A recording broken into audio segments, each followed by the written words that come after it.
Welcome to my thoughts on Arrow Season 3, Episode 7, Drawback Your Bow. The episode is rated C14, so this video there will be spoilers with the episode as well as the Arrowverse leading up to it.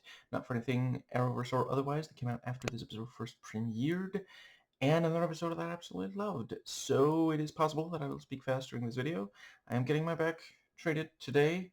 Hopefully, starting tomorrow, I will be able to make videos that are at least slightly longer and less fast talky. Feel free to slow down how fast I talk in the YouTube settings.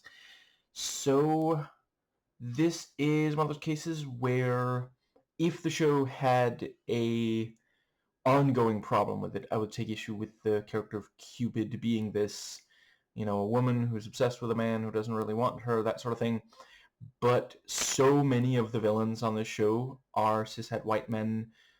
It's one of those cases where there is inherently an imbalance in Western culture. There's so much misogyny, but if you do enough to make up for it, it's, because it is an interesting character setup, and here it also allows them to comment on the relationship between Oliver and Felicity. And she also does a really great job, the actress playing Carrie. It's very much one of those, like, she's not really evil, she's just misguided, basically. And yeah, I can absolutely see her on the Suicide Squad. Maybe I'll even get to, I'll be okay if the Suicide Squad don't make more reappearances in the Arrowverse, but it definitely could be very cool. And I think that does more or less, because yeah, I think the actress strikes the right balance, which is probably also due to writing direction.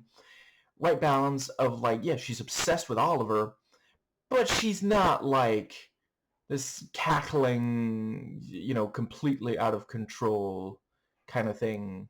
Yeah, which I guess also, they keep making references to Harley Quinn. We only heard her voice once. We haven't seen her face yet. Well, heard her voice once in the actual episode and once in a deleted scene. If they are doing Harley Quinn, they're gonna want to save the more kind of manic stuff for her, especially if they both at one, if there's even one episode where both of them are Suicide Squad at the same time, that's gonna, yeah.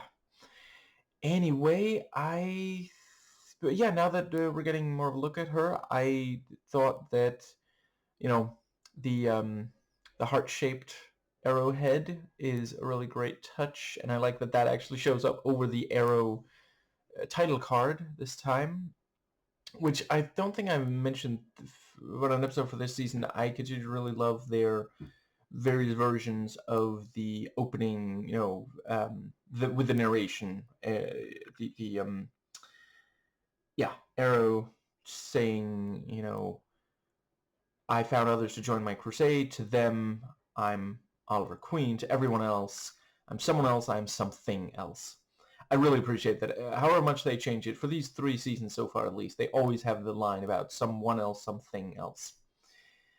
And it's such a major theme, the way that he is not who he was before the Queen's Gambit crash, and, underlining that he is a symbol. He assembled a symbol. And yeah, Cupid, the striking red hair. I guess I did already mention that, but it really is a great, like, you immediately recognize her, and the way she carries herself is also great. That's another thing. Like, if they wanted to, like, make this misogynistic, if she was, like, if she came across as kind of pathetic, but she's confident, she's just got her sights on the wrong person. That's all. I'm obviously not saying that everybody has to be confident in real life. I'm just talking about media representation. So, Quentin and... Oh, right. I think we actually start with a flashback. This was kind of interesting. This is one of the rare episodes so far where there's flashbacks to different times. We both had a flashback to 5 months ago, and also, I think it was 5 months, back the season finale of season 2, and also the time on the in Hong Kong. Anyway, so we see Oliver stopping some of the miracle people, and that's the first time Carrie encountered him, and since then she's been obsessed with him. And I guess she spent those months learning bow and arrow. I mean, if you don't have a good trainer and you're just figuring it out on your own, I could see it taking, I don't know. Not every piece of media like this has to justify why is it they're only happening now. And I think that Quentin and Oliver talking about the killing was quite good. Oh, also appreciate the reference, the Cupid reference in the title here. I think that does bring us to Felicity at work, maybe? I feel like that's around here. And once again, she steals the episode. She has the best line. Oh my god, I have a type. That's, and she's like, I can't hear you over the sound of the salmon climbing. You're gonna have to. It's just, and I see he managed to get his shirt off. Could you put something on? And the let's see, so this episode has one of those things that I have to admit, for the longest time I did not realize, but I understand. I've heard from women that this is something women really appreciate.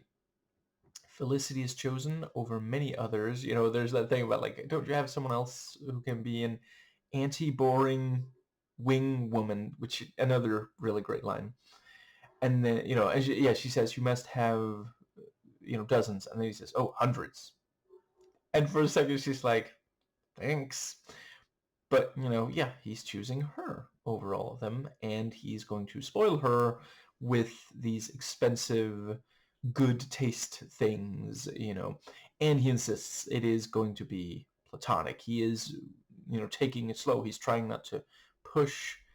And, so I think that pretty much covers. Yeah, and the thing with, it's, couture is not platonic. Yeah, I'm pretty sure couture is French for expensive.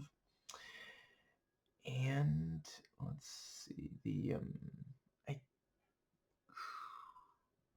I think that might be that. So yeah, we see Roy is still bothered by having killed a cop, and he is. Yeah, I appreciate them keeping, we don't get a lot of further stuff here, although it does clearly bother him as well when Cupid is, gets the drop on him, takes him out of the equation. Am I still the only person? Am I the only person who still remembers Grayson Taylor? Probably. Carrie Cutter said to herself, I want him out of the equation. Anyway, I can imagine they're gonna do something with that down the line, and they are, moving their way to, they're getting the pieces into place for that. I think that might bring us to the, and so Felicity, explains that she needs tomorrow off. And, says it's not a romantic date, but it is, a dinner, so by definition, evening meal. And Oliver doesn't say that he approves. He does give permission, which, like, I think at this point he realizes, she deserves to be, like, he used to have issues trying to control her and Dig, and demanding too much and not treating them with a lot of respect. But he says, do what you want. That's not the same thing. So, yeah.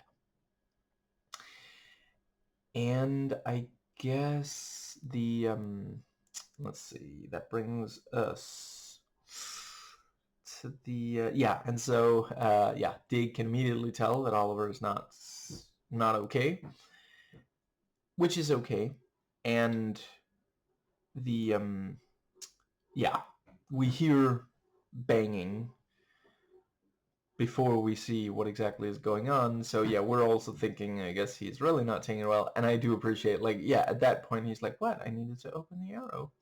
But then later he does knock over stuff, you know. And yeah, Roy's like, are you okay? And then Oliver's like, are you okay? And, tying the two together. But yeah, he finds the address inside the arrowhead. I also really like Dig's reference to, I'm guessing, poker. Last time I saw that sharp of a, I forget what those are called, because at first they don't realize it's a heart. Spades, maybe? It cut through a good hand or something along those lines. But yeah, so they go to the place, and she knew they would, and so she's watching from afar, which also does a good job of the stalker thing. She doesn't meet them face to face. She contacts him, and she's watching him, and he doesn't realize. I think Sherwood Forest might be my favorite Robin Hood reference on the show so far. And according to IMDb Trivia, it's even from the comics, so that's very cool. And I think that does bring us to the, let's see, what was the other thing? That was the, right. I don't know if you can hear my washing machine. I hope it's not too distracting. Maybe next time I should close the door. Anyway, I think that does bring us to, yeah, so, the conversation there was great, and she sends the picture, and yeah, it's the next one, he won't be alive for long. And this thing of, like, she genuinely thinks, because, like, you could see, I mean, season 1 Arrow, he would have, like, he might have been a little creeped out by the stalking thing, but this would have made an impression on him. She doesn't realize that he's different now. And I appreciate she first saw him at the end of season 2, but that was also, he was engaging in, he doesn't want to be that violent on a regular basis anymore. He was okay with it in season 1.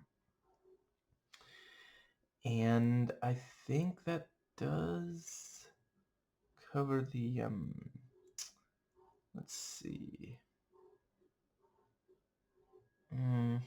I guess. Right, I liked Ray's references, the thing about, like, it would be so boring. He would use the butter knife, and she's like, I don't think a butter knife is going to do the job. And then he's like, well, there are steak knives too. And I think that might bring us...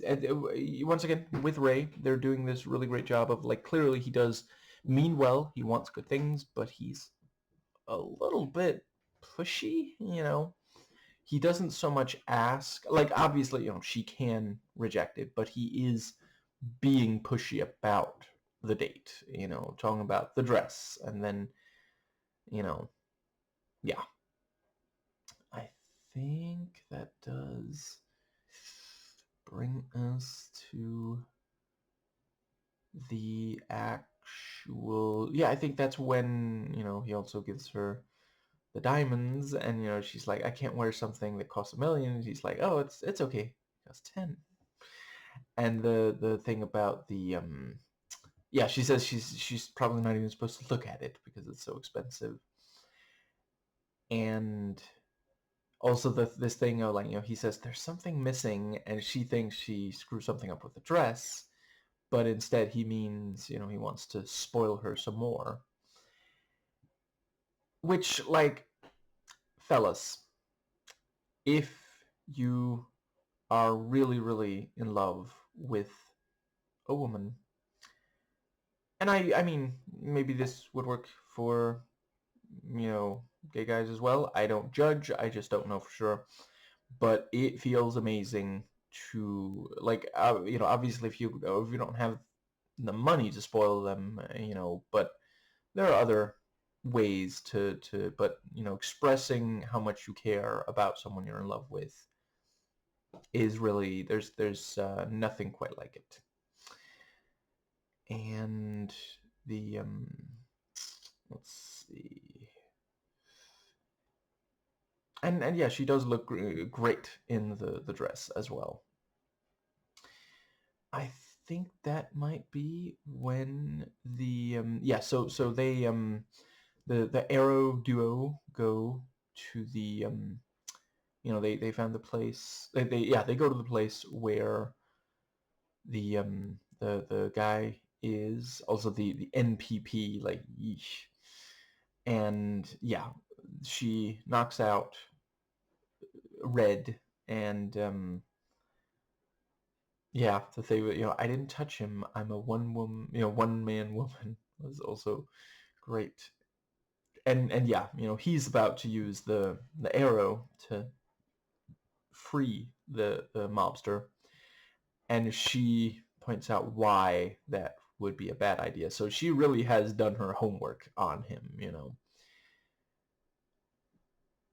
Like using an arrow to in a way that doesn't directly harm a person in some way. It's not necessarily cutting over rope, but yeah, that's the and yeah, like the people hear about the details, and he's been operating for some time now. Let's see, is it, I guess, a year total, maybe, first and second season combined, because they cover some number of months, each. And I mean, she only encountered him at the end of season 2, but in the timeline, I mean.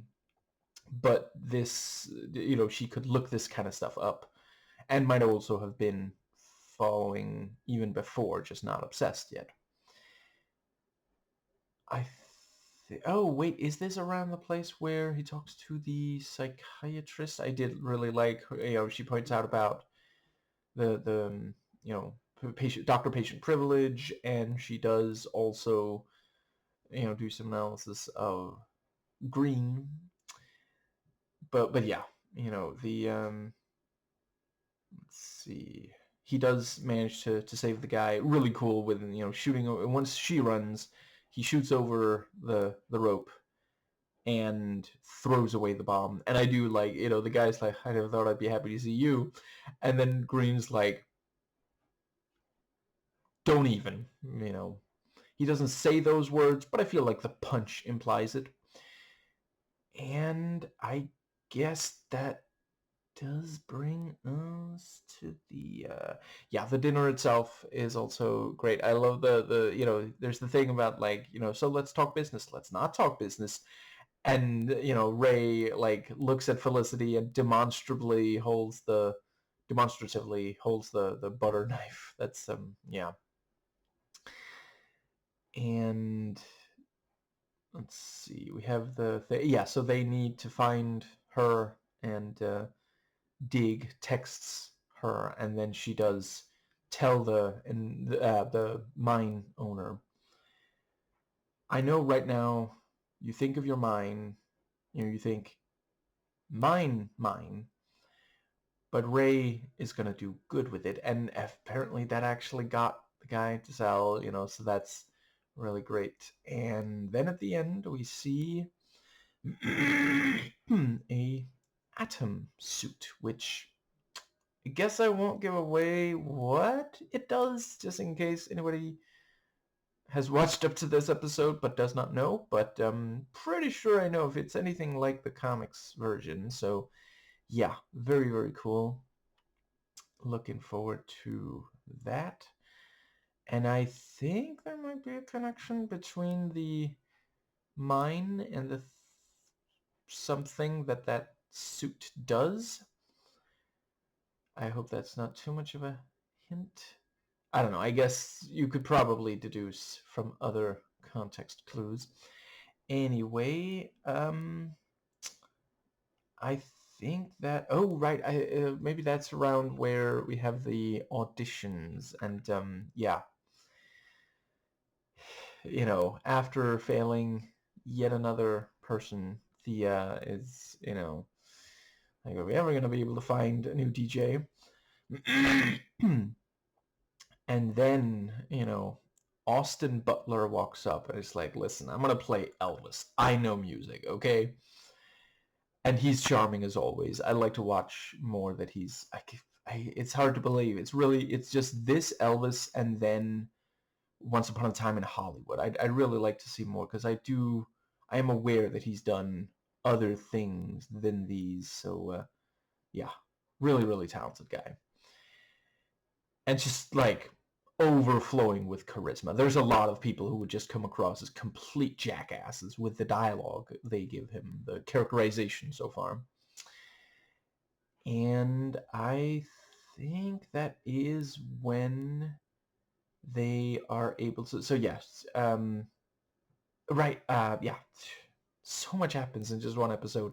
Yeah. So Carrie goes to talk to the CI, and she says business before pleasure, and he assumes it's his pleasure rather than hers. And yeah, genuinely clever, and I do appreciate them pointing out how come no one has done this before, because like, yeah, I mean, triangulating the position of the layer based on, the distance between, like how many minutes it takes of travel for Arrow to get to the various places that he, stops crime at and such. Yeah, it is, let's see. And yeah, so she decides to go to Verdant. And I guess I'll talk about that scene now. So yeah, and she gets, I think it's called a Cupid's kiss. I don't know drinks, but that was clever. And she, the fact that she takes a sip and says sweet, that's yeah. I really do think it works well here, the Cupid thing. And I guess there's at least one more thing I wanted to say, but just so I don't forget, because I've forgotten at least once recently, I'm just real quick gonna recommend a YouTube. Yeah, so this one is not super relevant to this episode, but I do recommend Rebecca Watson slash or Skepchick video, The Cult Behind the ShamWow Guys Congressional Run. It was really excellent. And I think that, yeah, so yeah, the Oliver calls, her number is in there. Like, unless she has a secret number, her number would be in there from her calling him in, when he was at her lair. They also did a really great job on that. Like, it's clearly, like, you get the very distinct stalker vibe, but it doesn't feel like pathetic, just like, kind of barking up the wrong tree. Like, there's definitely a guy out there for, like, that's the thing. If there were no Harley Quinn in this universe, I think Joker might be her. Although I don't exactly want anyone. Nobody deserves to be near the Joker. That's a really horrible situation. But it's yeah. And the let's see, yeah, there's even like a conspiracy board thing with the various targets of Arrow. And let's see, yeah, and the fact that she specifically lures him there and then isn't present and didn't remove all this stuff. Like, she wants him to know that this is how she feels about him. In her mind, this is going to make a positive impression. And that is the thing with obsession. You end up not being able to see straight. You just, so yeah, I did appreciate that. And yeah, like, they make it very clear. Like, yeah, she is, like, Felicity has a couple of, references to mental illness, but by and large, the episode does empathize with Carrie to at least some extent. Like, she's not evil or something. Like, the fact that she ends up not in Heights, but with Waller does make a lot of sense. And I think I did already mention, but yeah, we got another Harley Quinn, this time just a verbal reference. And I think that might just about bring us to the part where the it's the so yeah the oh right once Carrie gets into that fancy dress, the camera falls in love with her body, which I do think, again, because the character is like, she is trying to seduce. I mean, one thing is, she thinks at first that he's going to be at the club, so she's trying to, which is also a clever way to get her into, like, I appreciate if you cast someone conventionally attractive, you want to make them look really great, and yeah, I mean, she's trying to, listen, audience, she's trying to seduce him. I think that's a clear enough reference. I gotta watch that movie again. It's been too long. Anyway, I think that does pretty much get us to, but yeah, we get 2 pans across her. Yeah. But yeah, the thing about, yeah, Austin shows up and saves the dance and asks for, half the gate, and what was it, 3 gigs per week. He is a good negotiator, clearly. And I guess I'll just briefly talk about, so one of the 2 great kisses we got in this episode was when, and I really appreciate, like, it was even clearer with Ray and Felicity, but with both kisses there was consent. Austin's character leaning in, like, it was just slow enough. And we also know, like, at this point, it's not like Thea lets someone touch her in a way she does not want to anymore. Like, for you to get the upper hand on her, you have to be like League of Assassins. Like, so yeah, I think that does, but yeah, and she was about to give him half the gate, and he says, she can keep it. And I could definitely see something, especially like, they could have a thing of like a love triangle. Like, is Roy gonna be jealous about this? Because he's assistant manager now, and let's see, because like he seemed to accept that they weren't a couple anymore. But does that mean, Oliver did the same for Felicity? A lot of love in this episode. I really do appreciate that. The Cupid episode, has Austin Thea. It has Cupid after Oliver. It has the complicated relationship between Oliver and Felicity. We don't really get time between Roy and Thea in this episode particularly, but, I was definitely thinking about it when I saw her with Austin's character. And we also have Felicity and Ray. But let's see. I think that might just about... Right, and, I do not go to clubs, but I am, capable of admitting that is some really great, choices he makes as a DJ. I think we only hear 2 of them, but they are both really, really great. I don't even know the title of the first one, but the second one... Pretty sure it's the second one. One of them I don't know the title of, but the other one was Turn Down for What, which I can 100% understand lighting up a club dance floor. And if you haven't watched the music video, I basically only watched it because I tried to watch everything the Daniels had made when I did my video on, shortly before doing my video on Everything Everywhere All at Once, and that was one of their music videos. I know I've said it before, but it really does bear repeating. If you've never watched the music videos the Daniels have directed, you can find the titles on IMDb. They really are fantastic. I think that might bring us to the, as are their short films, some of which are on YouTube. I watch the ones on YouTube. Anyway, the other thing was but yeah, so yeah, Oliver calls her and says, he's not at the club. Be any, we can meet anywhere but there. And then she threatens that she will kill everyone at the club if he, so yeah, woman scorned kind of thing. But yeah,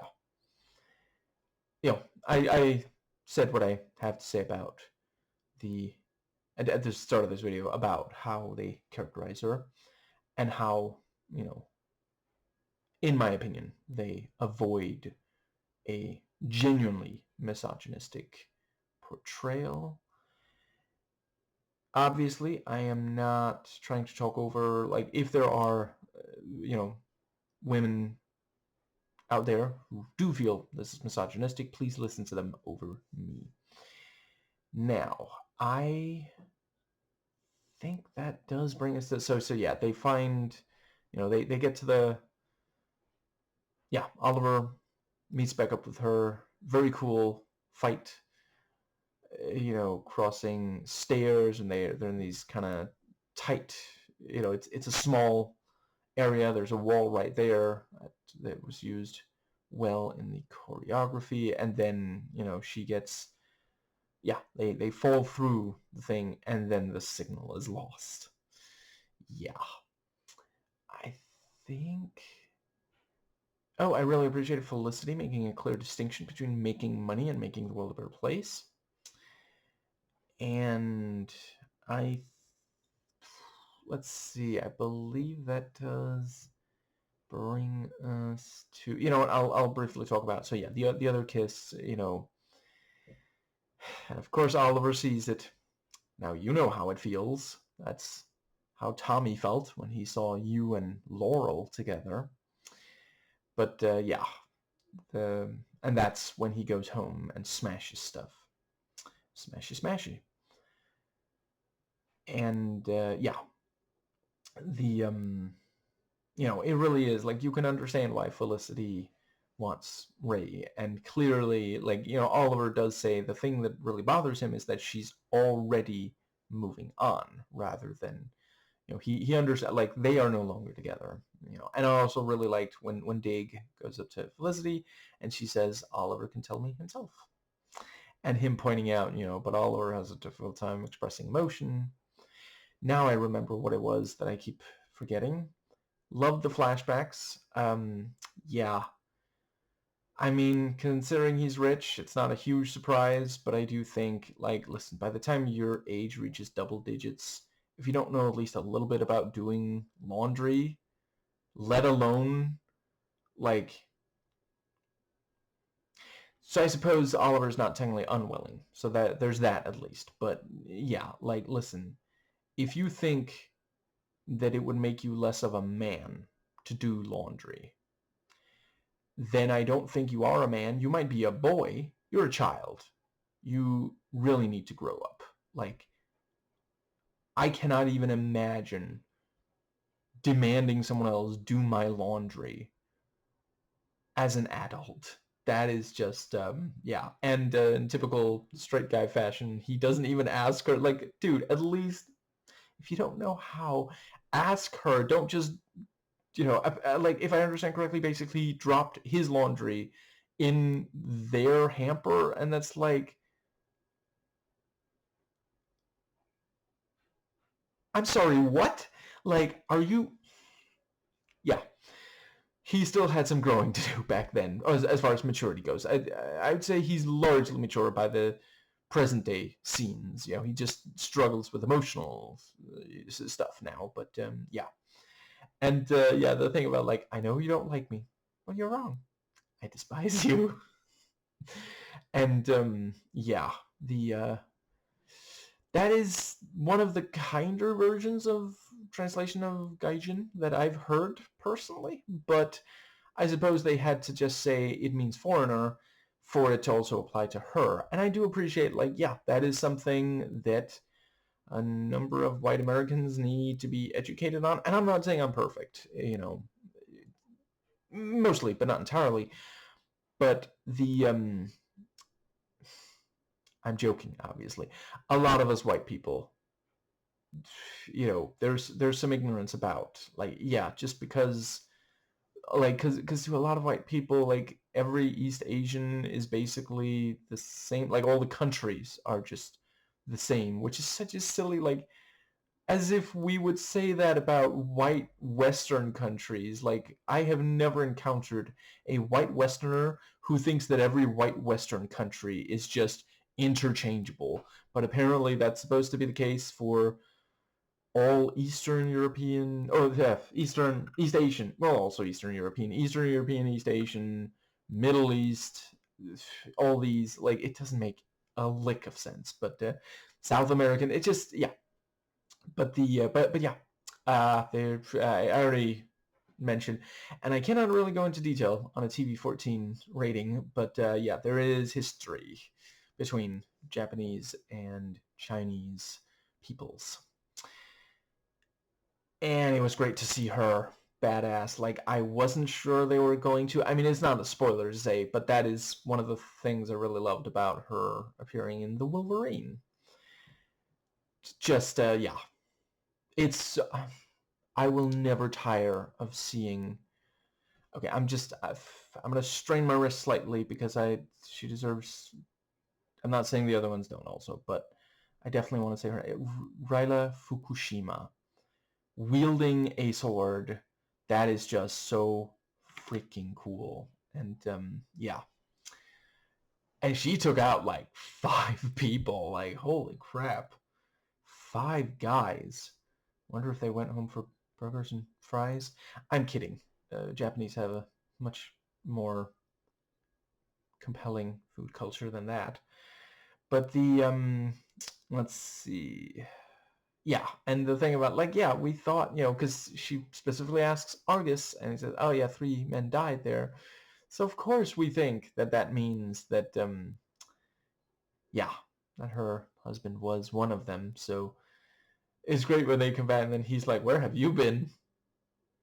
I think that's her line.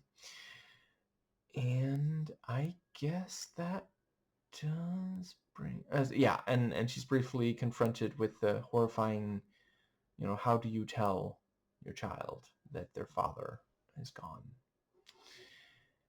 And let's see. Yeah, I like the thing about, so, first he says, a gaijin at the docks, that's asking for trouble. And later, they do go, the thing about, I'm sorry, but technically you're just his wife. Yeah, and you're just a billionaire. Let's go together then. And then, they're sitting in the car for a while, and then he's like, shouldn't we be out looking? And she says, getting out of the car would be asking for trouble. And then they do, so good bit of setup and payoff, build up to that conflict. And yeah, I can believe that at this point in his, like, present day Oliver, he would be able to take those guys out. But back then, he was getting better all the time, but he still was not quite at that level. I guess that brings us, let's see. The other thing was the, yeah, I guess that is just the, but yeah, and so we have Carrie saying, if I can't have you, listen, the rest of that saying goes, no one can. So, and she handcuffed him to railway tracks, which she really did do her homework. I mean, I can imagine it got out that he did that in the first season. And yeah, he gets out by, breaking a finger. That's, yeah. And he does save her, and she assumes that means that he does really love her. I feel like that, right. I love the part where Felicity overhears, yeah, and the thing about, so Dig, are you there? Me too. Me being Felicity. And he does not say hi. He doesn't say great to have you back.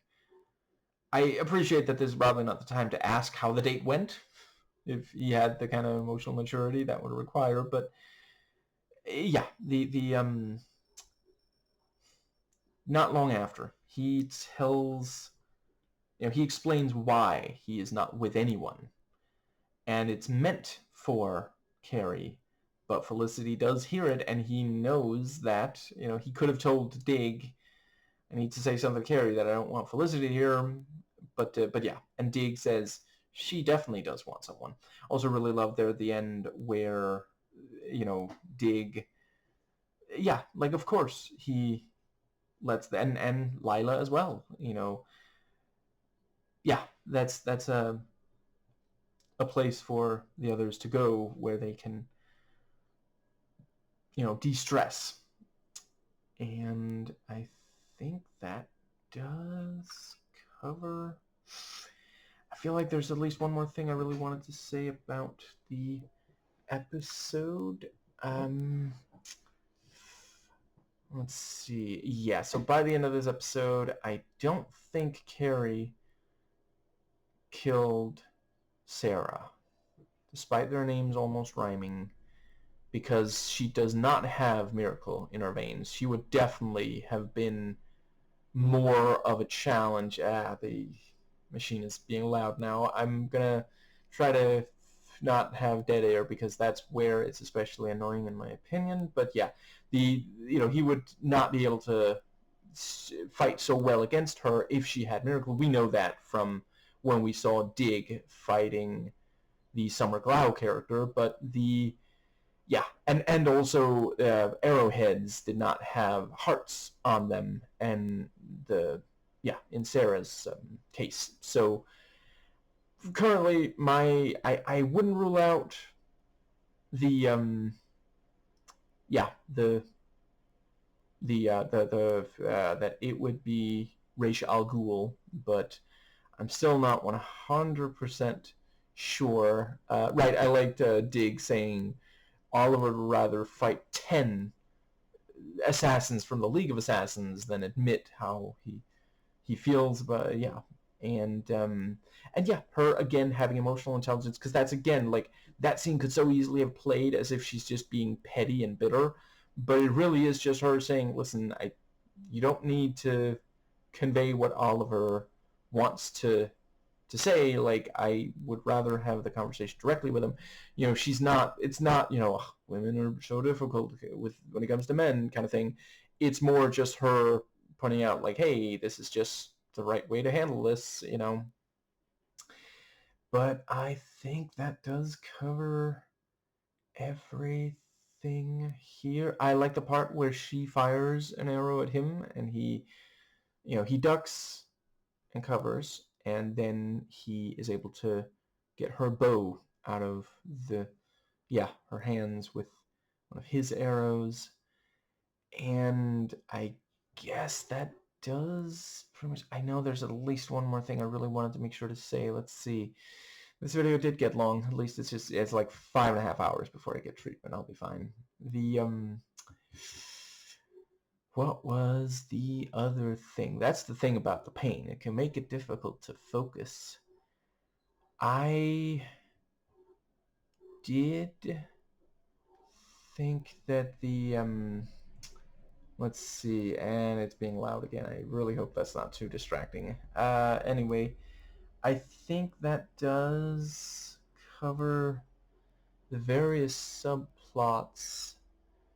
Yeah, as usual, the look on Ray's face when he is, this time it's when he's looking at the Atom suit. Like, I would definitely say there is some goodness in there, but there's also perhaps some, I don't know, obsession. There's some darkness in there. Like, we've seen, this show has had characters who are just good look at something in a way where we're like, oh, this is going to be a good thing, kind of thing. But yeah, I believe I know who that is at the very tail end of the episode. I guess just in case I won't say, But if that's who I think it is, then that's I'm really looking forward to it. And that is also, yeah, I can definitely see that character versus Arrow.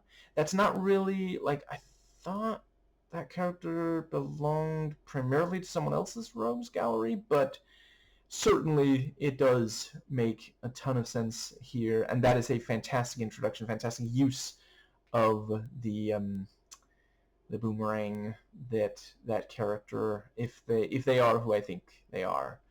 That is something they use more than once, and yeah, I hope that is the characterization they go with. I've seen other versions where I felt like they went a little too goofy, and I get that. I get I think that's also from back when, like when the character initially appeared in comics, was maybe Silver Age or something. There was some goofy stuff.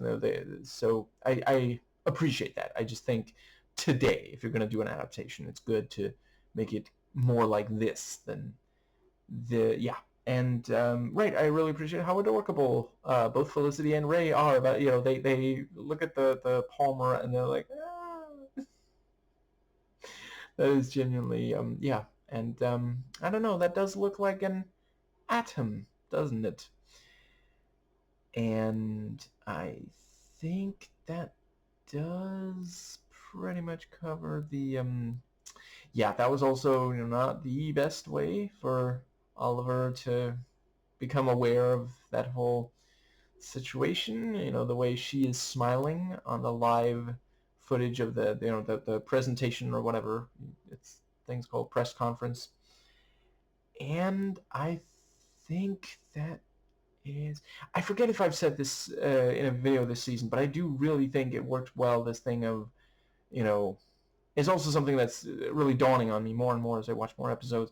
This thing of Oliver not really being, I mean, yeah, he lost, QC, I think that Queen Incorporated. Yeah, right. I also was, so apparently his character's name is Chase, the Austin Butler character. Was he purposely making a pun calling someone with a last name Queen Princess? That's wow. But yeah, and the thing about, she says, well, there's the door, if you don't audition, you don't work for me. And he's just like, see you later. He doesn't say, well, I guess this is goodbye. And let's see, I think that might bring us to the but yeah, with him, they also really do strike a great balance between, like, it's the kind of, he could easily be really arrogant in an obnoxious way, but because of the, just like, yeah, he's likable. Austin Butler is just really, really likable, and so it comes across as more confident than just irritating. He doesn't like grate on you in a way where you don't want him to kiss Thea, as long as she also wants it, and evidently she does. But it's also like, you do remember him as like, she has a type too, doesn't she? Guys that are just a little bit annoying but not like unbearable or something. This is not like, I don't know, someone in the Republican Party, maybe specifically in the Trump administration, trying to distract from the Epstein files with ridiculous statements. I've been watching. I'm mostly, it's a long video, but I'm mostly way through. That's not an insult. The DD that domain video. Pam Bondi melting down live, AI Nightmares, another school shooter. Really, really great stuff. And yeah, DD is great. Vesper is great at voicing the frustration we all feel watching Pam Bondi. At one point, Vesper straight up says, "This is like Mean Girl." I mean, yeah, that's such a perfect way to put it. Yeah, that's the kind of, you really don't want someone like that as a romantic interest in a show like this. I think that does cover everything. Yeah, looking forward to more. I did the part where the uh, yeah, when Oliver catches Roy looking at a computer screen that has an article about the cop killer. I don't know, better him than you, I guess. I did. I want there to be an outtake where Roy, instead of saying researching, I don't even remember, but he came up with some excuse. I want there to be an outtake where he says, I'm researching a way to get better at hiding what I do on these computers from the rest of Team Arrow.